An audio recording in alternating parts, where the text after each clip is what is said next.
Now what happened around about the 70s, the early 70s, was those same four chords, the 1, 6, 4, 5, got rearranged, and another pattern using those same chords became more popular.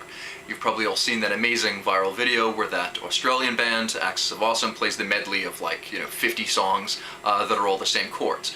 Now, those songs aren't technically the same chords because they're in different keys, but they are all the same progression, and that progression is 1, 5, 6, 4.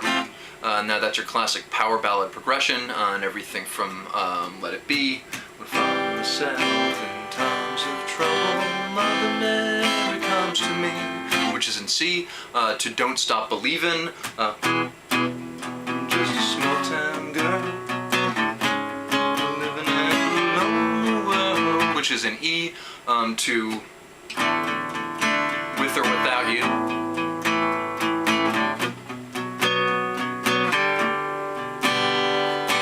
Now those songs sound nothing alike, but believe it or not, it's the same chord progression. Different keys, same progression. I don't need to keep naming songs because you've all seen the Axis of Awesome video, but the progression from that video is 1, 5, 6, 4. The three major chords, 1, 4, and 5, plus the most common minor, the 6. You can put those four chords together in whatever order, and it's going to sound like a song. You can do something weird, like start with the minor. And then you've got Polly by Nirvana,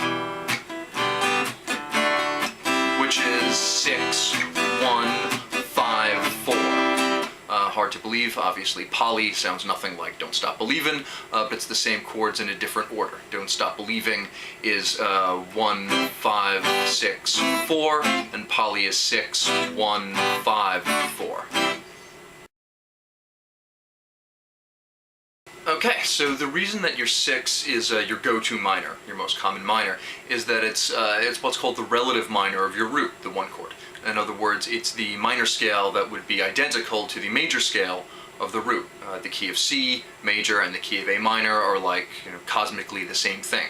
Same for G major and E minor, or F major and D minor, etc. Now, if you want to sound a little different, do something a little outside the box, what you might do is start with your 3 major chords, but bring in a different minor chord instead of the 6. And the second most common minor chord to bring in would be the 2.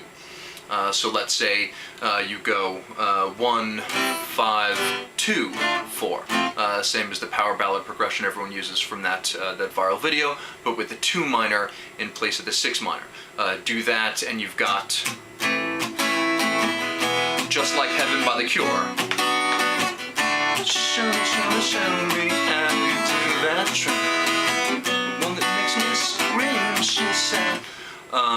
Or make it 1, 4, 2, 5, and you've got the verses of It Must Have Been Love by Roxette. Take a something on my pillow, put a something on the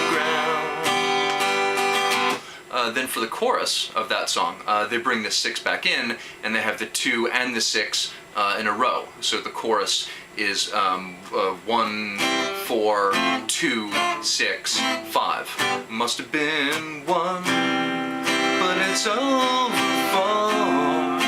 Must have been 2, and 6, and 5. That seems like a complicated song when you hear it, because they switch the order of the chords a lot in different parts, but the only chords in the whole song are the 1, 4, and 5 major, and the 2 and the 6 minor. The 5 textbook most common chords, most paint-by-numbers chords, but cleverly switched around. Okay, now for the 3. The 3 is minor, and although you don't hear a lot of songs where the 3 is the only minor chord, it's a good second minor to bring in if you're going to have more than one minor chord in the song.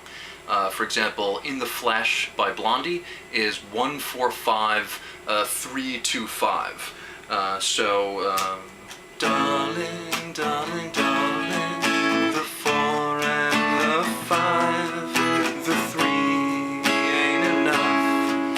I'll 2 and I'll 5 you in the 1. Or I Want to hold your hand, which goes 1 5 6 3 on the verses, and then 4 5 1 6 4 5 1 on the chorus.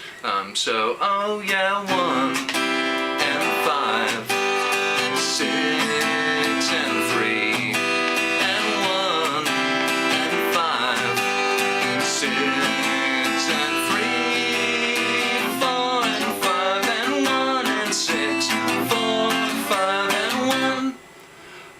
Interesting move there. In the verses, they just use the 1 and the 5 and 2 minor chords, and then they save the 4 for the chorus, and then open the chorus with the 4. Little things like that are what made them the Beatles, I guess. So, to recap on your minors, the 2, 3, and 6. Probably, if your song only has 1 minor chord, it's going to be the 6, a little less commonly the 2. And if your song has 2 minor chords, it can be the 6 and the 2 together, or you can take one of them and pair it up with the 3. I should also add that depending on the style of music, you can sometimes get away with making the 3 major, or even with flatting it and using it as a major half a step down. It's a very versatile chord, the 3. Alright, all that's left is the 7. Now the 7 is the real oddball, because technically the 7 chord of the key is diminished, but unless you play classical or jazz, you're never going to see a diminished chord in your life. So when it comes up in rock, what people usually do is flat the 7 and make it major. So if you want to sound a little weird by replacing one of the 3 normal majors, or if you want a progression with 4 major chords in it, a 4th major you could use in addition to the 1, 4, and 5, you would get by flatting the 7th and making it major. Why would you do that? Well, you'd use 4 majors, for example, if you want to sound good and pissed off. For example, the chorus of Alive by Pearl Jam.